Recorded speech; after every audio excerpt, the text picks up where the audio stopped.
3 seconds.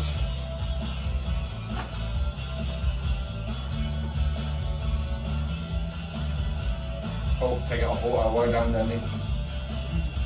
Go live.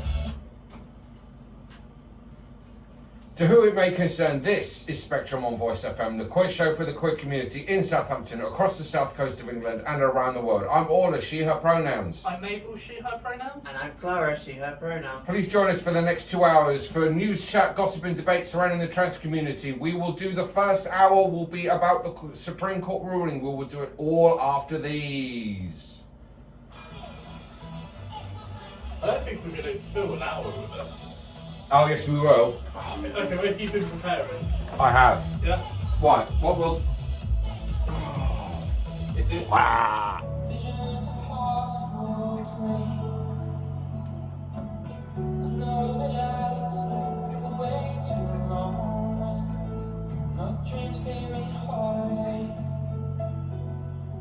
Ten seconds.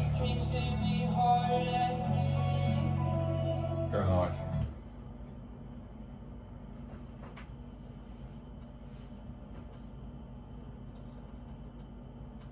You're listening to Spectrum on Voice FM. So it may have not you may have noticed that the Supreme Court has made its ruling into what is a woman, and our resident journalist Mabel is now going to fill us in.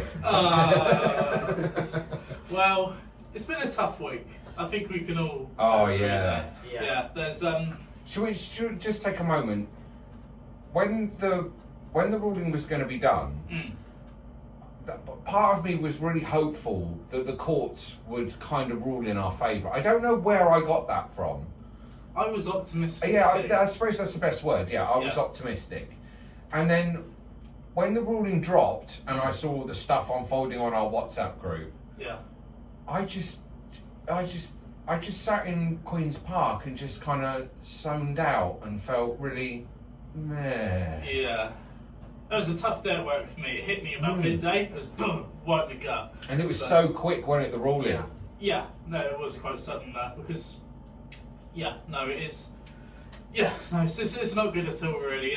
There's been a lot online about it. I think some stuff, to be honest, is maybe a bit too hysterical, maybe too much worry about what it means. But of course, it has been really distressing to the trans community. There's a lot of people now who are worried about, and rightfully so, whether they're going to be able to go out in public life and be able to use restrooms that they need to. Because if you can't use a toilet in city centre, you can't go to city centre, can you? You can't do your shopping. You can't meet anyone. I mean, what's that mean for me? Someone who's had surgery, like, what they expect me to go into using the men's toilets when I don't have any male genitalia? Yeah, it is. It's just. Of course, the government, they've said that, of course, this ruling has brought clarity and confidence there, to use their words, but I really think it is very messy right now. Of course, trans people, the ones actually affected, are extremely worried about what this is going to mean, again, about whether you can exist in public or not. And there's a full article I've written on In Common Southampton, so by all means you can read the full one, just about my opinions and what it does mean there. But even a trans person with a gender recognition certificate, something we were promised in 2004 in the Gender Recognition Act, which would mean that we'd be legally the gender, we identify as we truly are, trans women being women. Yeah. Even that kind of feels like it's not even worth the paper that it's printed on at this stage. It seems worthless, doesn't it?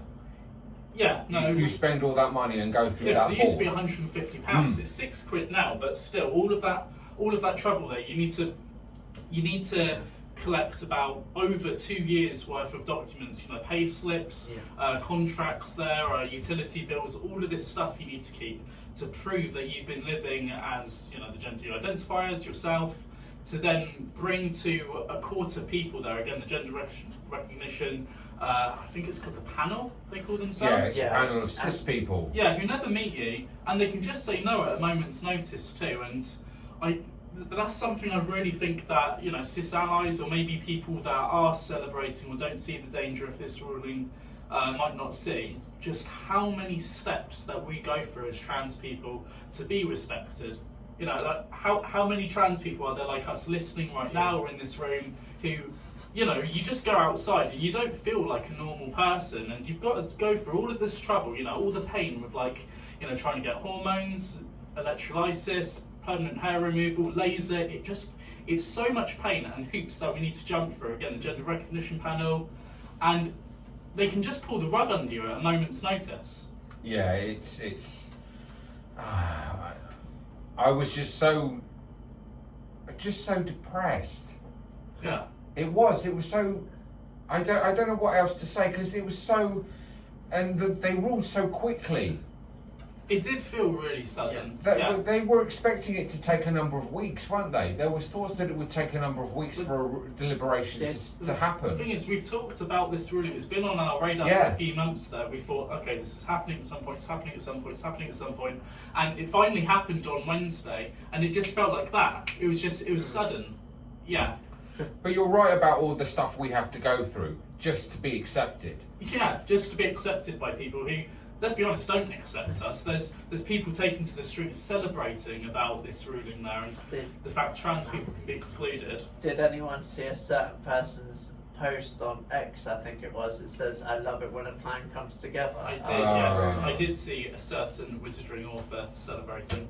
Yeah, not good. And they put £70,000 of their money from their merchandise and stuff into getting that appeal done, so it could come to a Supreme Court ruling. Yeah. Another thing that a lot of people may not know, no trans people or non-binary people were called to give evidence in the inquiry. They weren't. In the ruling. It was only women's rights groups, I say that with inverted commas there, who are against trans people. That's the entire point for the existence of these groups. They were the only ones listened to by these judges. So we had no representation in that court. Not None. at all, and it happens too often, really. This isn't the only time that we've not been listened to. You know, the government, health secretaries and stuff like that haven't been listening to us when they've talked about maybe stopping trans women from being in women's wards for hospitals there. So that's something that the health secretary has spoken to groups about, not included trans people, about the conversion therapy bans, again from the same politician there, Wes Streeting. And they speak to groups that are very pro-conversion therapy, at least for trans people.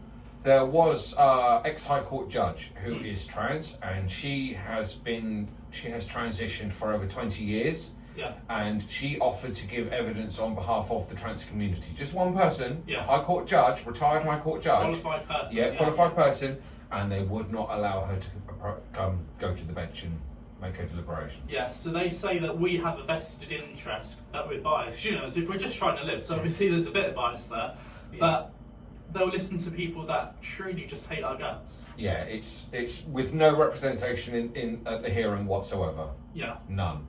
All right, join us after this. We will get more into this. Lights, models.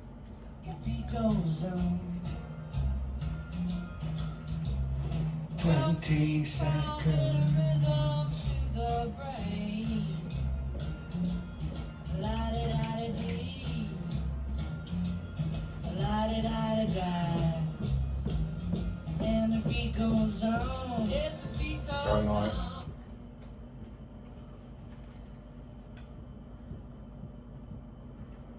You're listening to Spectrum on Voice FM. So, Mabel, shall we get into the details of this case itself? I this think we ruling? should, yeah, as much as we can at this stage, because it's still, I do truly believe it's not as simple as the Parliament's maybe believing or happy with at this stage, and there could well be a lot of court cases that are taken from this. But taking it back to the beginning, so where this court case comes from, so there's a Scottish, again, in inverted commas, women's rights group called For Women Scotland that took issue with a Scottish Act in 2018. It was called Holyrood's Gender Representation on Public Boards Act of 2018. And essentially what it aimed to do was increase the quota for the number of women that need to be on public boards in Scotland. However, their definition of a woman in that act included trans women with a gender recognition certificate. So For Women Scotland took issue with that. They took the government to the Scottish courts, and I believe through challenging it, they did fail ultimately to get that passed. And it was then eventually taken to just now again the Supreme Court of the entire United Kingdom. And it was through, again, that first case there, just for a law about quotas there, for a good thing, to try and increase the amount of women that are on public boards. It mutated into this full-blown, again, Supreme Court ruling, which has essentially said that trans women are not women, and that's what we keep on seeing on the news right now, which is, I think, particularly worrying at this stage, because there's a lot of trans people, all of the trans people I know pretty much, who have been distressed by this and what it does mean.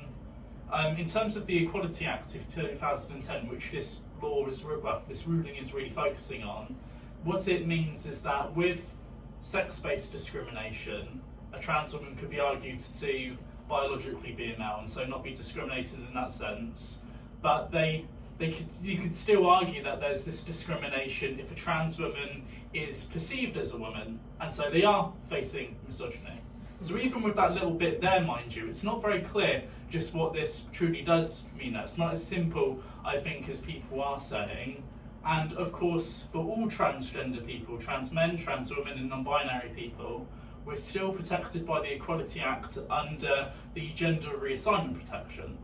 So whilst you may well be able to argue and justify that trans women could be excluded from certain jobs in, say, prisons there and under staff, or maybe in refuge facilities there for women, that trans women wouldn't be appropriate for that job, and that they just need to use the male toilets and stuff like that. We're still protected for being trans, but of course, really that's the uncertainty there. Are we going to be excluded from toilets from businesses and stuff like that? Are we going to be excluded from, again, public life, as we were saying in the first segment? I don't truly believe that we know at this stage, and I think that's why particularly it's important as the trans community right now to be very loud and stand up for ourselves for this. Yeah, very much so. And of course argue that trans women are women, Yeah. we're women, and that we do deserve these spaces there, and if businesses try to remove these from us, then we are going to act out, we are going to demonstrate, and we are going to do what we need to do to stand up for ourselves. So this was a case brought against the Scottish Government, but now it affects the whole of the United Kingdom. That's right, yeah. Yeah. Because it just kept on getting escalated and appealed through a large sum of money that that a lot of benefactors might give to transphobic groups, but trans-friendly groups never seem to get any of. No, we don't tend to have the money. Mm. Okay, join us after these messages when we will get deeper into the weeds. To Bassett. Nearly on the half hour. Poetry.